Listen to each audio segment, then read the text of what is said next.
गाजियाबाद बुजुर्ग पिटाई मामले में सबसे बड़ा खुलासा।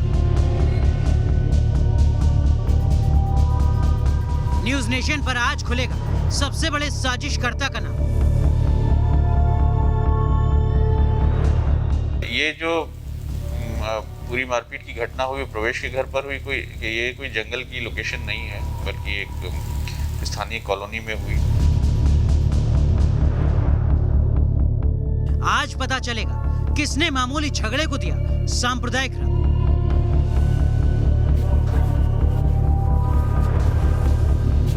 सांप्रदायिक नफरत फैलाने वाले सारे चेहरे आज होंगे बेनकाब। लोग सब एक दूसरे से पूर्व के परिचित हैं, एक दूसरे से मिलना जुलना भी था, और ये तावीज़ वगैरह का भी जो बताया गया है उसकी भी पुष्टि हुई है।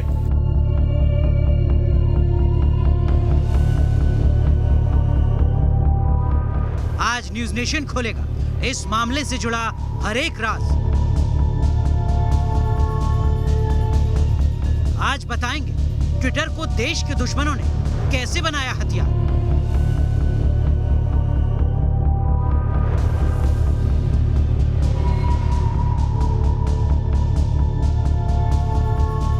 आज आप जानेंगे कैसे कानून से आंख मिचौली खेल रहा है ट्विटर। कानून का तो पालन करना पड़ेगा ना। व्यापार करिए, खूब मुनाफे कमाइए, हमारी सरकार की आलोचना करिए, जो आपके यूजर हैं सवाल पूछें, उसका स्वागत है। लेकिन भारत का संविधान और भारत का कानून पालन करना पड़ेगा। आज आपके सामने नीली चिड़िया का दोहरा चरित्र बेनकाब होगा। देखिए, नीली चिड़िया हथियार है, जहरीला जुबेर फरार है। गाजियाबाद में एक बुजुर्ग के साथ हुई मारपीट और उसकी दाढ़ी काटने का वीडियो सामने आने के बाद 2 दिन से बवाल मचा हुआ है। न्यूज नेशन ने गाजियाबाद के असली गुनहगारों का पता लगा लिया है, जिसने सोशल मीडिया का बेजा इस्तेमाल कर बुजुर्ग से मारपीट के मामले को सांप्रदायिक रंग देने की कोशिश की। कौन कौन है अमन के वो दुश्मन, देखिए अफवाह फैलाने वाले इस गैंग पर हमारी ये रिपोर्ट।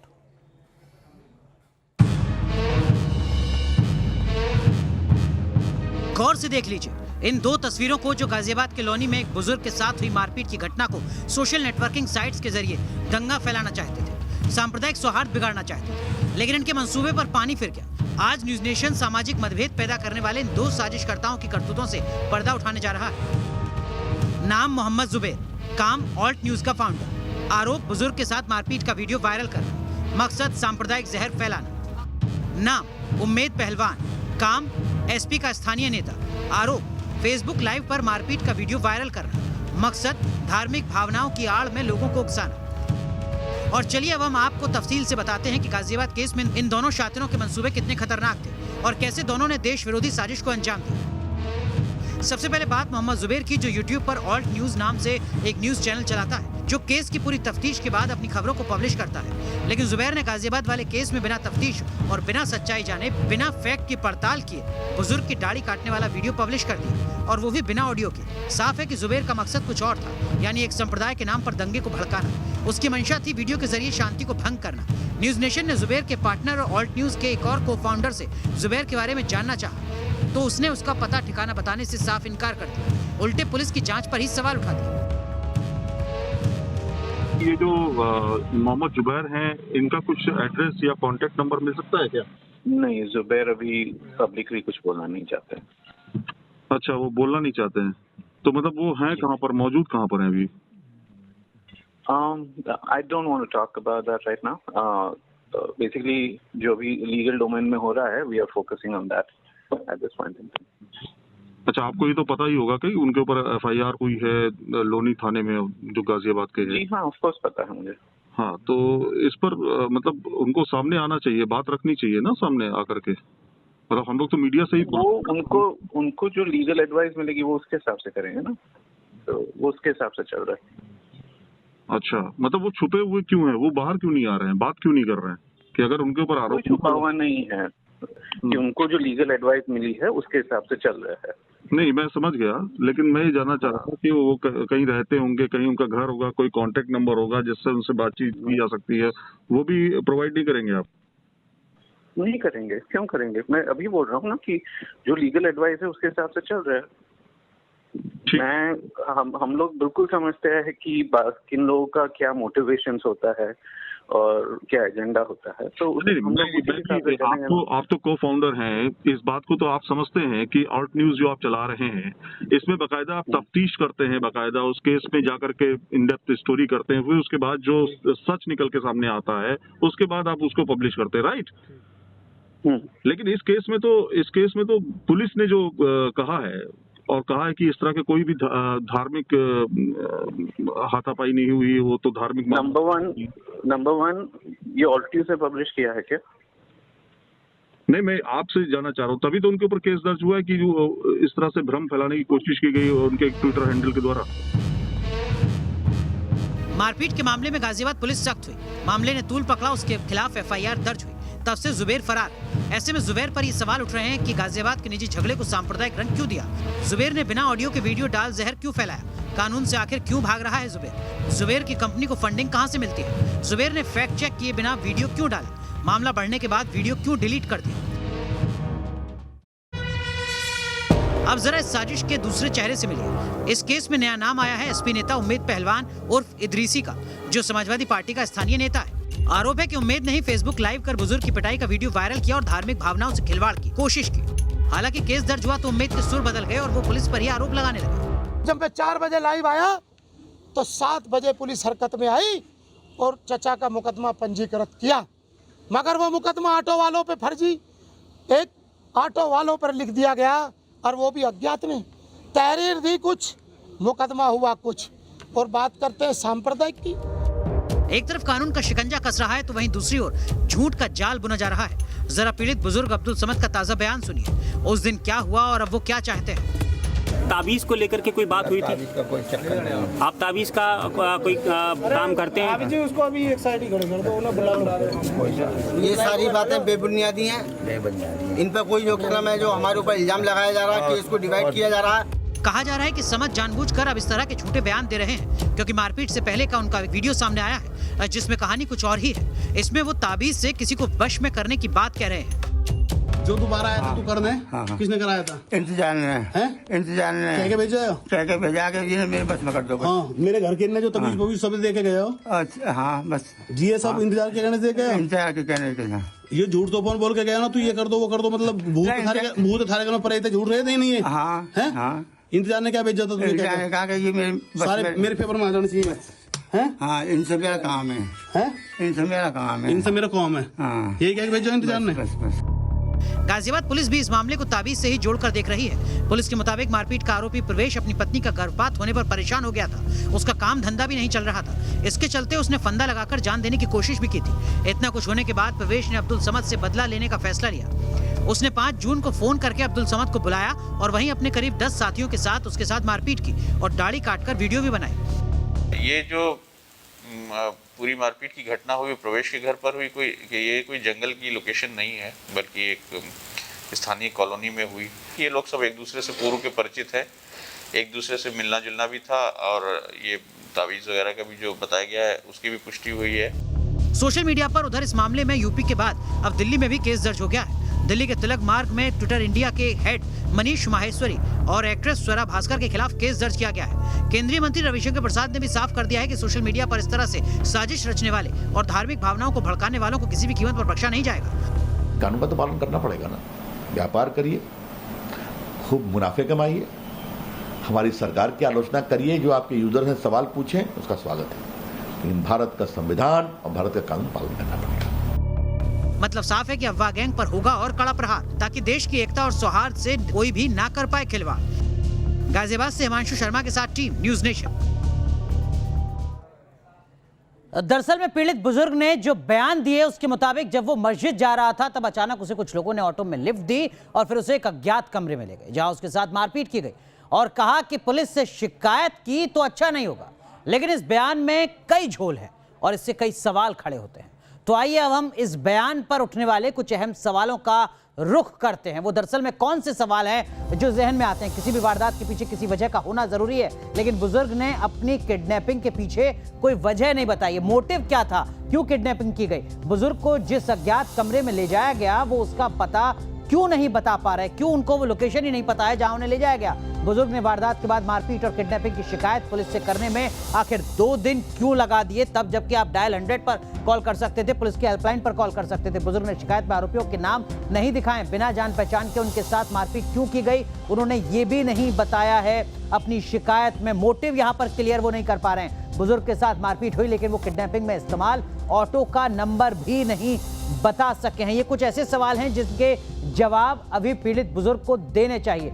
पुलिस में शिकायत करने के बाद उन्होंने इद्रीस पहलवान के साथ फेसबुक पर वीडियो किस नियत के साथ बनाया, तब जबकि बयानों में अलग अलग चीजें सामने आई हैं। बुजुर्ग अब्दुल समद ने शिकायत में अपना पेशा क्यों नहीं बताया है, क्या वो ताबीज बांटने का काम करते थे या नहीं करते थे, ये उनको बताना चाहिए था। तो ये वो सवाल हैं जिनके जवाब यहाँ पर देने होंगे बुजुर्ग पीड़ित को। लेकिन सीधा रुख करते हैं उनके घर के बाहर का, जहां हमारे सहयोगी हिमांशु शर्मा इस वक्त मौजूद हैं, बुलंदशहर का अनूप शहर। हिमांशु, लगातार पल पल अपडेट सामने आ रही हैं, इस वक्त आपके पास क्या कुछ जानकारी है, पुलिस का शिकंजा किस तरीके से कसता जा रहा है?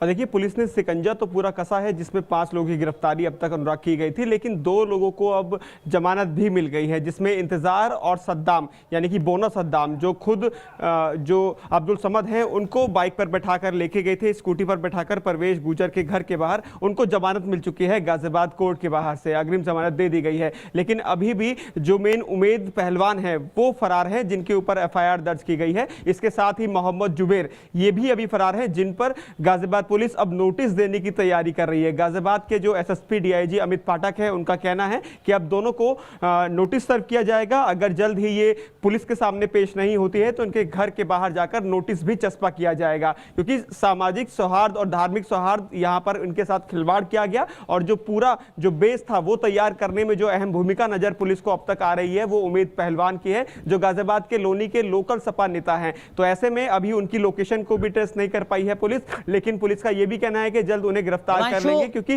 पूरा जो मामला उमेद लगातार मीडिया और सोशल मीडिया में सामने आ रहे हैं, वो कह रहे हैं कि नहीं देखिए मैंने तो कोई गलती नहीं की है, मुझे तो बेवजह फंसाया जा रहा है।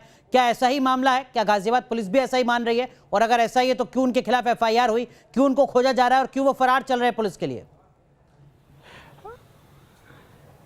देखिए न्यूज़ नेशन पहले दिन से ही ये सवाल कर रहा है कि अगर बुजुर्ग का अपहरण किया गया था तो बुजुर्ग ने 100 नंबर पर कॉल क्यों नहीं किया। और बाद में जब पुलिस इन्वेस्टिगेशन के अंदर 3 अभियुक्तों को गिरफ्तार किया गया, उनकी कॉल डिटेल खंगाली गई, तो उसमें सीधे तौर पर यह निकलकर सामने आया कि जो समद हैं उनके साथ लगातार कॉलिंग उनकी होती रही थी, कॉल डिटेल उनकी पूरी निकलकर सामने आई है। और परवेश गुजर के घर वो लगातार पहले भी जाते रहे हैं और वहाँ के जो लोकल लोग हैं उन्होंने भी जो अब्दुल समद हैं उनको वहाँ देखा है। खुद मौसी जो हैं परवेश गुजर की, उन्होंने न्यूज़ नेशन से खास बातचीत में इस बात का जिक्र किया था कि लगातार यहां पर अब्दुल समद आते रहे हैं, लेकिन जब घर के ऊपर उनके ताबीज का उल्टा इफेक्ट हुआ तो उसके बाद उनके साथ मारपीट की गई। मारपीट की घटना को उन्होंने स्वीकारा है और उसी वजह से गाजियाबाद पुलिस ने त्वरित कार्रवाई करते हुए इस पूरे मामले में 5 अभियुक्तों को गिरफ्तार भी किया। लेकिन इस पूरी घटना को एक दूसरा रूप देने की कोशिश की गई, सामाजिक सौहार्द, धार्मिक सौहार्द खराब करने की कोशिश की गई। और अब इस मामले के अंदर गाजियाबाद जो बुलंदशहर का अनूप शहर कोतवाली है, यहां पर भी एक मामला दर्ज कर लिया गया है कोविड-19 प्रोटोकॉल उल्लंघन के तहत। इसके अंदर भी उमेद पहलवान जो हैं उन पर दर्ज किया गया है ये FIR। और अब उमेद पहलवान की तलाश जोरों से जो गाजियाबाद की पुलिस है और उसके साथ ही और अब हम कहें कि बुलंदशहर की पुलिस, उनको भी तलाश है कि उन्हें गिरफ्तार किया जाए ताकि उनसे तमाम सवालों के जवाब मिल सके। सवाल जुबैर को लेकर भी उठ रहे हैं और जुबैर को लेकर गाजियाबाद पुलिस के पास क्या कुछ अपडेट है ये मैं आपसे समझूंगा, लेकिन अब्दुल समद से बातचीत करने के लिए न्यूज़ नेशन की टीम बुलंदशहर के अनूप शहर मीरा मोहल्ला पहुंची, जहां वो रहते हैं, जहां पर अब्दुल समद अपने पूरे परिवार के साथ रहते हैं। जरा देखिए वहां के लोगों का इस पूरे मामले पर और अब्दुल समद पर क्या कुछ कहना है। इस समय हम बुलंदशहर के अनूप शहर स्थित मीरा मोहल्ला में मौजूद हैं, जहां पर अब्दुल समद का घर है। सबसे पहले अपने विजय से कहूँगा आपको तस्वीरें दिखाएं। ये पूरा मोहल्ला है और ये जो घर आप देख रहे हैं, ग्रीन जो घर है उसके बराबर वाला जो वाइट घर है जिस पर वाइट पुताई है, पेंट है, ये घर है अब्दुल समद का। ये पूरी कॉलोनी है, यहाँ पर तमाम लोग रहते हैं, हिंदू भी रहते हैं, मुस्लिम भी रहते हैं और बड़े प्यार से आपसी भाईचारे के साथ यहाँ पर लोग रहते हैं। तमाम लोग यहाँ पर बैठे हुए हैं क्योंकि लगातार मीडिया का यहाँ पर आना जाना बना हुआ है। जिस तरह से वीडियो वायरल हुआ और वीडियो में अब्दुल समद के साथ पिटाई की गई और तमाम चीज़ें हुई, उसके बाद से यहाँ पर जो मीडिया आ रही है उसके बाद लोगों में भी जानने की इच्छा है कि आखिरकार क्या वजह है, क्या एक घटनाक्रम हुआ है। लेकिन लोगों का ये भी कहना है जो गलत हुआ उसके ऊपर कार्रवाई होनी चाहिए। तो तमाम जो लोग हैं उनसे हम बातचीत करने की कोशिश करेंगे और जानेंगे क्या कुछ राय है उनकी इस मामले में। क्या नाम है भाई आपका? मोहम्मद आमिर सैफ़ी। कहाँ, यहीं रहते हैं आप? जी हाँ, मेरा कितनी दूर है आपका घर? वैसे थोड़ी सी दूर है। अच्छा, क्या क्या काम करते हैं ये? क्या इनके बारे में कभी आपने सुना? जैसे मोहल्ले में आपके रहते हैं, अब तक क्या देखा आपने? हमने तो कारपेंटर का काम ही करते हुए देखा है ना। हाँ। इनके बच्चों को। हाँ। वालिद साहब घर पे रहती हैं इनकी। हाँ। सिर्फ। तो ये वीडियो भी आपने देखी होगी जो वीडियो रही? हाँ, देखिए। क्या कहेंगे इस वीडियो को लेकर? इंसाफ मिलना चाहिए, बहुत गलत हुआ इनके साथ। हाँ। बहुत ज़्यादा गलत, थोड़ा गलत नहीं हुआ, बहुत गलत हुआ। अच्छा, ये एक और बात जानना चाहूँगा। वीडियो तो बहुत सारी सामने आई, इसमें एक वीडियो ये भी आई कि जिसमें ये कह रहे हैं कि भाई अच्छा हुआ पुलिस ने 3 लोगों को गिरफ्तार कर जेल भेजा, जिसमें इन्होंने कहा है इस बात को। और कुछ और वीडियोस भी सामने आई हैं। तो क्या लगता है कि इसमें तहकीकात अभी और चलनी चाहिए, या ऐसा नहीं कोई बाहर से मैनिपुलेट कर रहा हो, कोई बाहर से लोग कुछ और कहलवाने की कोशिश कर रहे हो? ऐसा तो नहीं है? इसके बारे में कुछ नहीं कह सकते हम। हाँ। हमें नहीं पता इसके बारे में। लेकिन जो वीडियो है उसमें कार्रवाई होनी चाहिए। अच्छा, कार्रवाई जो अब तक हुई उससे संतुष्ट हैं आप? 5 लोग गिरफ्तार किए गए पुलिस द्वारा।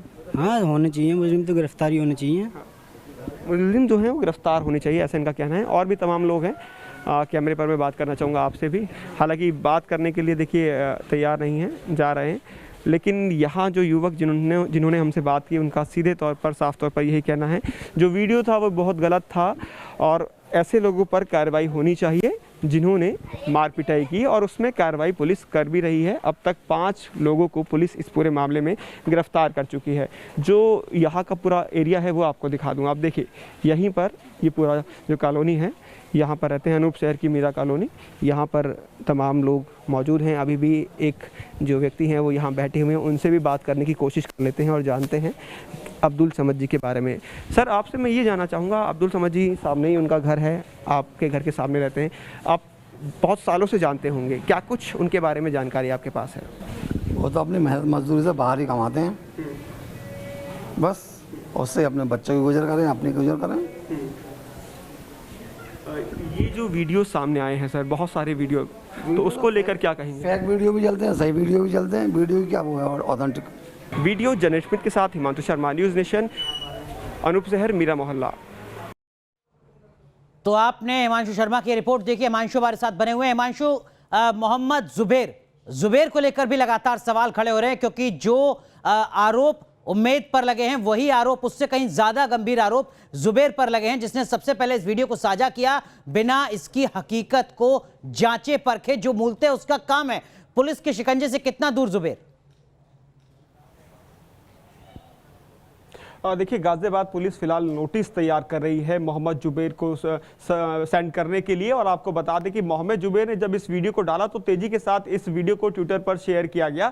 हालांकि उसके बाद जब गाजियाबाद पुलिस ने स्पष्टीकरण दिया और बताया कि ऐसा कोई प्रकरण नहीं है और गाजियाबाद पुलिस ने इसमें कार्रवाई की है, तो देर शाम जब FIR इसमें दर्ज करने की बात सामने आने लगी, तब मोहम्मद जुबेर ने अपने ट्विटर अकाउंट से इस वीडियो को डिलीट कर दिया और इस पूरे मामले में अपना स्पष्टीकरण भी जारी किया और एक माफ़ी भी मांगी है। उन्होंने ट्विटर पर उनका जो माफ़ी है वो अभी भी उनके ट्विटर अकाउंट पर डला हुआ है, जिसमें वो कहते नजर आ रहे हैं। हालांकि अब जुबेर को पुलिस, जो गाजियाबाद की पुलिस है, मोहम्मद जुबेर को नोटिस सर्व करने के लिए तैयारी पूरी तरह से कर चुकी है। नोटिस भेजा जाएगा, उनसे कहा जाएगा कि आपको गाजियाबाद और हिमांशु, इन सब के बीच मूल में ट्विटर को लेकर क्या कुछ एक्शन गाजियाबाद पुलिस के द्वारा? अनुराग जी, यही आपको बताना चाहूंगा कि ट्विटर को लेकर भी जो नोटिस है वो तैयार किया गया है और ट्विटर पर भी ये नोटिस दिया जाएगा। दोपहर ही गाजियाबाद के जो SP देहात हैं डॉक्टर इरज रजा, उनका ये कहना था कि ट्विटर के जो इंडिया के जो फाउंडर हैं उनको वहां पर नोटिस सर्व किया जाएगा। उनसे कहा जाएगा कि आपको गाजियाबाद पुलिस से आकर बात करनी है और उसके बाद उनसे बातचीत की जाएगी। आखिरकार इस तरह की जो भ्रामक वीडियो थी, आपने बिना तथ्यों को जाने क्यों इसको ट्विटर पर फैलने दिया, क्यों आपने इस वीडियो को डिलीट नहीं किया, क्यों उस पर रोक नहीं लगाई? तो ये तमाम सवाल हैं जो गाजियाबाद पुलिस अब ट्विटर से करने वाली है। यानी कि ट्विटर के जो यहाँ पर फाउंडर हैं उनसे जब वो यहाँ पर पहुंचेंगे गाजियाबाद पुलिस के पास, तो उनसे बातचीत इस बारे में भी की जाएगी। कब तक ये नोटिस सर्व किया जा सकता है? क्या उसमें कोई समय सीमा होगी? इसको लेकर कोई अपडेट अभी मिल पा रही है? अभी तक गाजियाबाद के जो डीआईजी एसएसपी अमित पाठक हैं उन्होंने इस बारे में अभी तक कोई ऐसी डिटेल नहीं दी है कि कितने दिन का समय सीमा रहना है, लेकिन नोटिस सर्व जरूर किया जाएगा। जो प्रारंभिक प्रक्रिया होती है उसमें पहला नोटिस दिया जाता है, अगर जल्द ही कोई जवाब वहां से नहीं मिलता है तो दूसरा नोटिस, और तीसरा नोटिस के बाद एक चस्पा किया जाता है और Ghaziabad police NW non available warrant court से इशू कराती है। उसके बाद गिरफ्तारी की तरफ गाजियाबाद पुलिस आगे बढ़ती है, फिर दबिश देकर उनको गिरफ्तार करने की कार्रवाई भी गाजियाबाद पुलिस करेगी अगर नोटिस का जवाब जल्द ही उनको नहीं दिया जाता है, चाहे वो ट्विटर हो या फिर मोहम्मद जुबैर है। और यहाँ दर्शकों को भी समझना जरूरी है कि जो गलती या जो अपराध यहां पर मोहम्मद उम्मेद ने किया है या मोहम्मद जुबैर ने किया और जो सजा उनको मिलेगी, उसी सजा के कटघरे में ट्विटर भी यहां पर खड़ा होता है इस नए कानून के तहत। बहुत बहुत शुक्रिया हिमांशु आपका जुड़ने के लिए। लेकिन भारत में नए आईटी नियमों का पालन ना करना ट्विटर को भारी पड़ रहा है। ट्विटर को भारत में मिलने वाली लीगल प्रोटेक्शन यानी कानून सुरक्षा खत्म हो गई है। ट्विटर पर कार्रवाई के बाद देश के मिनिस्टर केंद्रीय मंत्री रविशंकर प्रसाद ने सोशल नेटवर्किंग साइट के बेजा इस्तेमाल पर जमकर सवाल खड़े किए हैं और ट्विटर को सख्त चेतावनी दी है। ट्विटर पर सख्त हुई भारत सरकार। ट्विटर की भूमिका पर सरकार ने उठाए सवाल। Information and technology minister Ravi Shankar Prasad ने सोशल मीडिया प्लेटफॉर्म ट्विटर की ओर से देश के आईटी नियमों का पालन नहीं करने पर सख्त नाराजगी जताई है। उन्होंने ट्विटर को दो टूक कहा कि कंपनी सरकार की ओर से जारी नियमों का पालन करने में विफल रही है। उसने कई अवसर मिलने के बावजूद जानबूझकर इसका पालन न करने का रास्ता चुना। केंद्रीय मंत्री ने ये सवाल भी किया कि कंपनी उस नियम का पालन क्यों नहीं किया जो यूजर्स को ध्यान में रखकर बनाया गया है। उन्होंने गाजियाबाद के मामले का उदाहरण देते हुए कहा कि क्या सोशल मीडिया की ये जिम्मेदारी नहीं बनती कि वो ऐसे कंटेंट को जांचे परखे फिर उसे आगे बढ़ाए, लेकिन कंपनी मैनिपुलेटेड तरीके से काम कर रही है जो बेहद खतरनाक है। If Twitter has a norm of declaring a particular tweet as manipulated or unmanipulated, why it was not applied in the case of Ghaziabad case? Why should not Twitter also make these important standards when we allow a tweet to be tweeted? उन्होंने social media पर nudity, fake news फैलाए जाने पर भी चिंता जताते हुए कहा कि अब इसके खिलाफ आवाज उठानी जरूरी है और ट्विटर को चेतावनी देते हुए कहा कि अगर आप नियमों का उल्लंघन करते हैं तो सेक्शन 79 का स्टेटस आपसे वापस ले लिया जाएगा। आईटी एक्ट की धारा 79 के तहत सोशल मीडिया प्लेटफॉर्म को लीगल प्रोटेक्शन मिलता है। इसमें किसी भी आपराधिक गतिविधि के लिए कंपनी की जिम्मेदारी नहीं होती, लेकिन अब अगर किसी कानून का उल्लंघन होता है तो उसके लिए ट्विटर के इंडिया हेड की जिम्मेदारी होगी। Team news nation. तो पूरे मामले से जुड़ी हर अपडेट न्यूज़ नेशन लगातार आप तक पहुंचाता रहेगा। फिलहाल एक छोटा सा ब्रेक, लेकिन ब्रेक पर जाने से पहले बात देश की बहस की, जिसके लिए जो मुद्दा आज आपने चुना है वो मुद्दा है वैक्सीन पर भ्रम फैलाकर राजनीति आखिर कब तक। इसी मुद्दे पर देश की बहस रात 8:30 बजे दीपक चौरसिया के साथ।